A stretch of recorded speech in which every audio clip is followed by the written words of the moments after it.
किसी भी मुश्किल परिस्थिति से कैसे बाहर निकलना है और जिंदगी को कैसे आसान बनाना है और अपना दिमाग कैसे स्थिर करना है, इसके ऊपर हम आज के इस वीडियो में एक कहानी आपको सुनाएंगे। दोस्तों, ऐसी और वीडियो देखने के लिए हमारे चैनल ध्रुव वॉइस को सब्सक्राइब जरूर करें। तो चलिए शुरुआत करते हैं।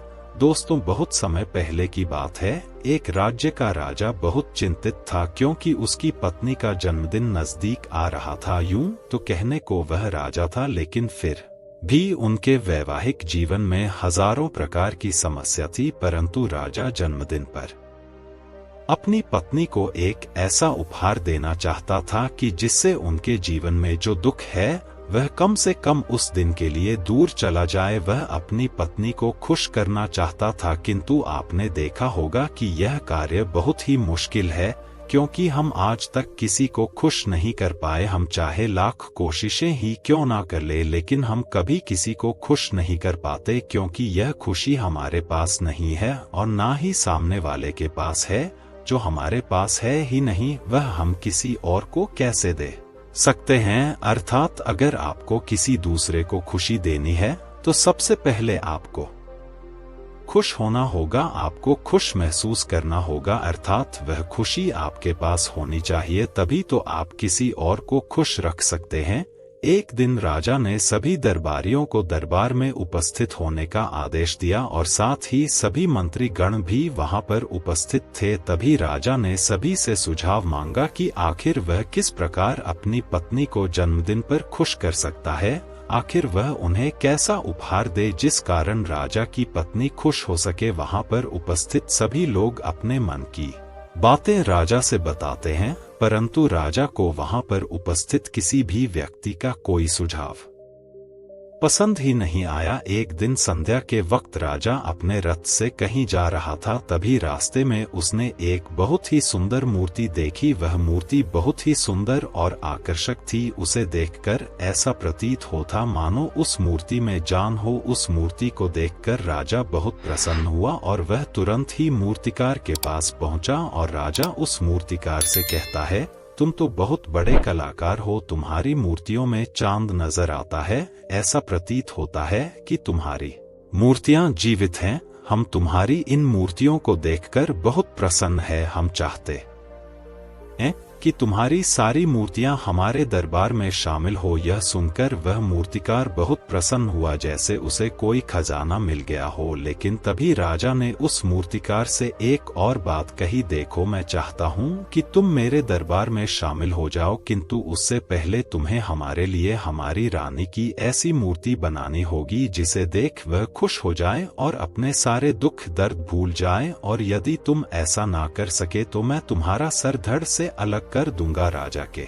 मुख से यह सुनकर मूर्तिकार घबरा गया, उसके पसीने छूट गए। वह राजा को मना भी कैसे करे, इसीलिए उसने ना चाहते हुए भी राजा को स्वीकृति दे दी। राजा उस मूर्तिकार की बात सुनकर बहुत प्रसन्न हुआ और वह वापस महल लौट गया। लेकिन उधर दूसरी तरफ जो मूर्तिकार अब तक बहुत प्रसन्न था, जो अपने मन से मूर्तियां बनाया करता था, जो हमेशा खुश रहता था, अब वह दुखी हो गया था। वह गहरे दुख में चला गया था। वह डर के कारण रानी की मूर्तियां बनाना शुरू करता है, परंतु जो भी मूर्ति बनाता था उस मूर्ति को देखकर ऐसा प्रतीत होता था मानो वह मूर्ति बहुत दुखी है, उसे किसी प्रकार का कोई दुख है। एक के बाद एक उसने कई सारी मूर्तियां बना डाली, परंतु कोई भी मूर्ति ऐसी नहीं थी जिसे देखकर कोई भी खुश हो सके, जिसे देखकर यह प्रतीत हो कि मानो उस मूर्ति में जान है और वह मूर्ति देखकर कोई भी अपना दुख भूल जाए। और यह इस कारण हो रहा था क्योंकि मूर्तिकार भीतर से बहुत दुखी था, जो उसकी मूर्तियों के रूप में साफ और स्पष्ट नजर आ रहा था। राजा ने उस मूर्तिकार को 1 सप्ताह का समय दिया था, किंतु 4 दिन तो उसने यूं ही व्यर्थ कर दिए। अब उसके पास केवल 3 दिन का ही समय बचा था, जिसके बारे में सोच सोचकर उस मूर्तिकार का गला सूखा जा रहा था। डर के कारण अब उसके हाथ पैर भी काम करना बंद कर चुके थे। उसके हाथ से हथौड़ी और छीनी तक नहीं चल रही थी और उसे अपना भविष्य नजर आ रहा था। उसे नजर आ रहा था कि राजा उसे मृत्यु दंड दे रहा है उसके बाद उसके परिवार का क्या होगा, उसके परिवार को कौन संभालेगा, यह सोच सोचकर उस मूर्तिकार का मन बैठा जा रहा था। तभी उसने एक योजना बनाई। वह अपने परिवार को साथ लेकर रात ही में गांव छोड़कर चला जाएगा। यह सोचकर वह तुरंत घर लौटा। उसने सारा सामान बांधा, अपनी पत्नी और अपने बच्चों को भी तैयार किया। वह जैसे ही घर से निकलने वाला था कि तभी उसने देखा कि राजा के सिपाही वहां पर तैनात है। यह देखकर वह मूर्तिकार और भी घबरा गया। वह समझ नहीं पा रहा था कि क्या करें। यदि वह यहाँ से भागने की कोशिश करता है और पकड़ा जाता है तो राजा उसके साथ साथ उसके परिवार को भी मृत्यु दंड दे देंगे। वह कुछ समझ नहीं पा रहा था। तभी वह जमीन पर बैठ गया और रोने लगा और अपनी पत्नी से कहता है, अब से तुम्हें बच्चों का ख्याल रखना होगा। मेरा और तुम्हारा साथ यहीं तक था, क्योंकि राजा ने जिस प्रकार की मूर्ति का मुझे आदेश दिया है, मैं उस प्रकार की मूर्ति नहीं बना पा रहा, जिस कारण राजा मुझे मृत्यु दंड दे देंगे। वह मेरा सर धड़ से अलग कर देंगे और उसके बाद तो तुम्हें ही बच्चों का ख्याल रखना होगा। इतना कहकर वह जोर जोर से फूट फूट कर रोने लगा। देखते ही देखते रात बीत गई और अगले दिन सुबह सुबह उस मूर्तिकार के दरवाजे पर एक गुरु भिक्षा मांगने आए। मूर्तिकार ने उन्हें भिक्षा लाकर दी तो मूर्तिकार बहुत परेशान लग रहा था, जिसे देखकर गुरुवर उस मूर्तिकार से कहते हैं, बेटा, हमारे जीवन में दुख और सुख तो आते ही रहते हैं।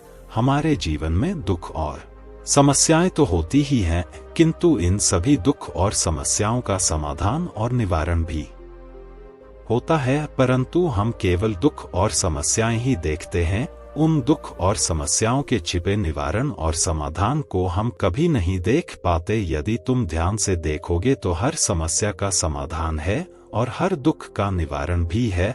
मैं यह अच्छी तरह जानता हूँ कि तुम यहाँ से अपनी पत्नी और बच्चों को लेकर भाग जाना चाहते थे, किंतु ऐसा हो नहीं सका। उस मूर्तिकार ने जब गुरु के मुख से यह बातें सुनी तो वह उनके चरणों में जा गिरा और हाथ जोड़कर उन गुरुवर से कहता है, गुरुवर, आप ही बताइए मैं क्या करूं। राजा ने मुझे मूर्ति बनाने का आदेश दिया है, किंतु मैं चाहकर भी मूर्ति नहीं बना पा रहा, और यदि मैंने मूर्ति नहीं बनाई तो राजा मुझे मृत्यु दंड दे देंगे और उसके बाद मेरे परिवार का क्या होगा, उनका ख्याल कौन रखेगा। तभी गुरुवार उस मूर्तिकार से कहते हैं, बेटा, आंख बंद कर लेने से कुछ नहीं होने वाला, क्योंकि दुख और समस्याएं तो वहीं की वहीं खड़ी रहती हैं।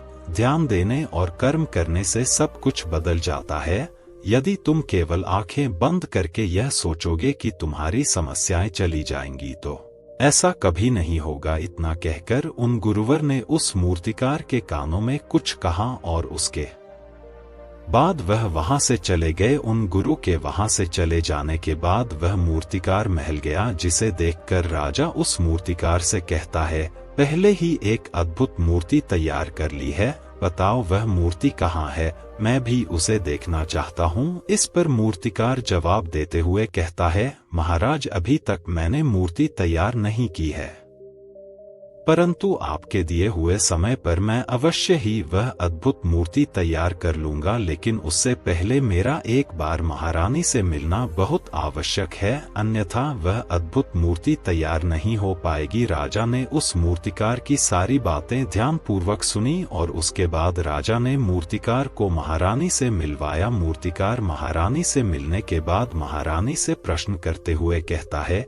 महारानी जी, किसी भी औरत के जीवन का सबसे बड़ा दुख क्या हो सकता है। इस पर महारानी जब देते हुए उस मूर्तिकार से कहती हैं, किसी औरत का मानव बन पाना उसका सबसे बड़ा दुख है। तभी वह मूर्तिकार महारानी से एक और प्रश्न करते हुए कहता है, महारानी जी, किसी औरत के जीवन का सबसे बड़ा सुख क्या है। महारानी उस मूर्तिकार के इस प्रश्न का जवाब देते हुए कहती हैं, किसी भी औरत के जीवन का सबसे बड़ा सुख उसके पति और उसके बच्चों का उसके पास होना है। महारानी के मुख से अपने प्रश्नों का जवाब जानकर मूर्तिकार बहुत प्रसन्न हुआ और उनसे आज्ञा लेकर वह वापस अपने घर लौट आया और अब से वह दिन रात उस मूर्ति पर काम करने लगा। देखते ही देखते पूरे 3 दिन पूरे हो गए। आखिरकार रानी के जन्मदिवस वाले दिन वह मूर्तिकार उस मूर्ति को लेकर राजमहल पहुंचता है।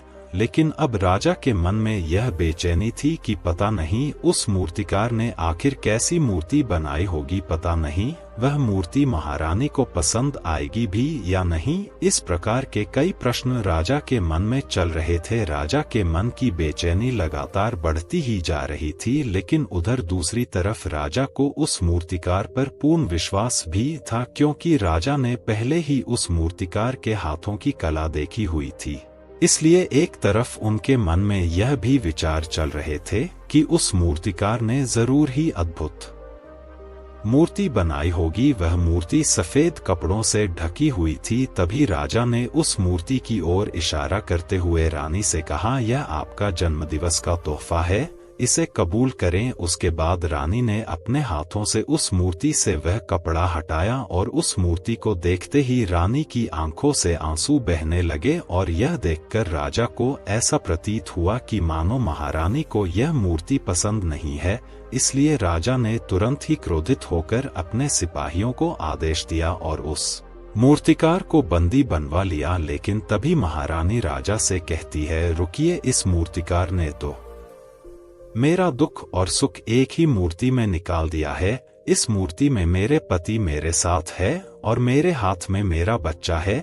इससे सुंदर मूर्ति मैंने आज तक नहीं देखी। यह बहुत ही लाजवाब है, अद्भुत है।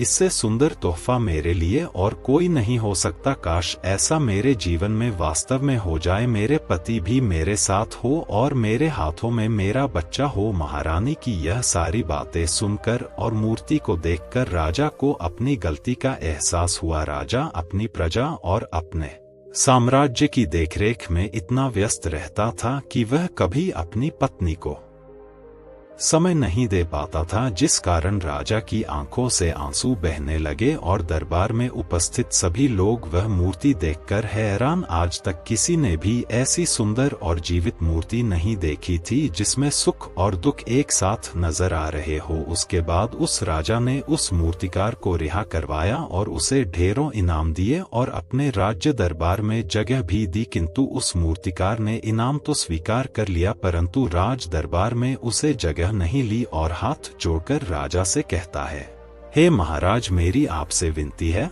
आपने मुझे चेतावनी दी थी, यदि मैं यह मूर्ति नहीं बना सका तो आप मुझे मृत्यु दंड दे देंगे। किंतु मैं आपसे बस इतना ही कहना चाहता हूँ, हम में से चाहे कोई भी प्राणी क्यों ना हो, सभी के प्राण उतने ही कीमती हैं जितना कि आपका या महारानी के हैं। इसलिए किसी को भी बिना दोष के दंड नहीं देना चाहिए। मेरी पत्नी ने मुझसे कहा था कि राजा की दोस्ती और दुश्मनी दोनों ही अच्छी नहीं है, इसलिए मुझे आपके राज दरबार में कोई स्थान नहीं चाहिए। मैं अपनी छोटी सी दुनिया में बहुत खुश हूँ। मैं अपने छोटे से परिवार के साथ बहुत खुश हूँ। मैं आज तक जो करता आया हूँ मुझे वह पसंद है और मैं अपने पूरे जीवन काल वही करना चाहता हूँ। मैं जैसा हूँ, जिस हाल में हूँ, मुझे बहुत प्रसन्नता है कि मैं आज इतना खुशहाल इंसान हूँ। अब मुझे आज्ञा दीजिए। इतना कहकर वह मूर्तिकार वहां से चला गया। दोस्तों, जब भी हमारे सामने कोई विषम परिस्थितियां उत्पन्न होती है तो हम बार बार क्रोधित हो जाते हैं और क्रोध में आकर हम अपना ही नुकसान कर लेते हैं, क्योंकि क्रोध में हम कभी भी कोई चीज सीख नहीं सकते। क्रोध में हमारा मस्तिष्क काम करना बंद कर देता है और उसे केवल वह परिस्थिति नजर आती है,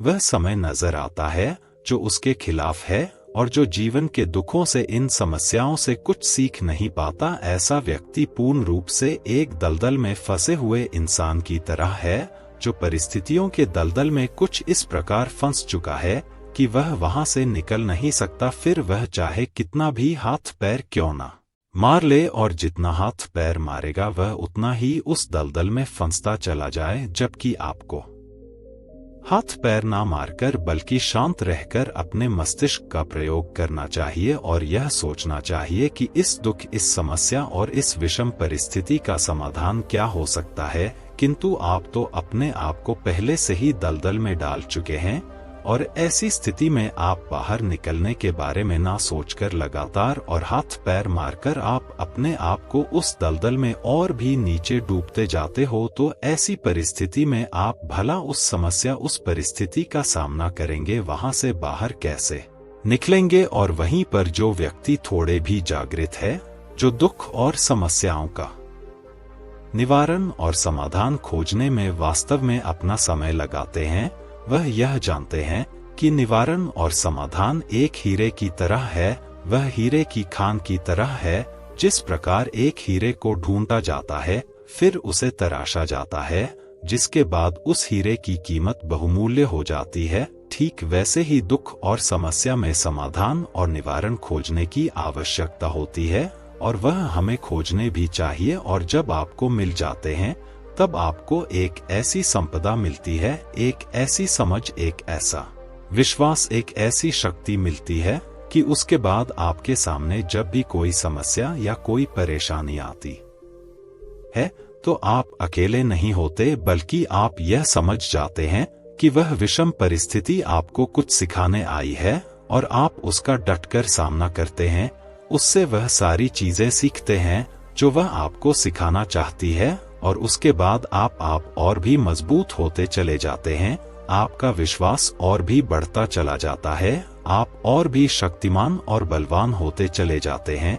इसीलिए महात्मा बुद्ध कहते हैं कि यदि दुख है तो उसका निवारण भी है, यदि समस्या है तो उसका समाधान भी है। इसीलिए केवल दुख में उलझे मत रहिए, बल्कि उस दुख का निवारण कीजिए, और यही आपको करना चाहिए। केवल हाथ पर हाथ धरे बैठे रहने से या फिर यूं ही समय को व्यर्थ गंवाने से आपको कभी भी उसका निवारण नहीं मिलेगा, बल्कि जितना आप उस दुख और समस्या से अपनी जान छुड़ाकर भागने की कोशिश करेंगे, उतनी ही तीव्रता से आपके पीछे भागेगी। और जैसे जैसे समय बीतता जाएगा, वह दुख और समस्या और भी विकराल रूप ले लेगी, और तब उसका सामना करना और भी मुश्किल हो जाएगा। इसलिए यदि कोई दुख और समस्या अभी आपके सामने है, तो उसे लड़ डट कर सामना कीजिए। दोस्तों, अगर आपको हमारी वीडियो अच्छी लगी हो तो वीडियो को लाइक करें और आपके दोस्तों के पास शेयर करें,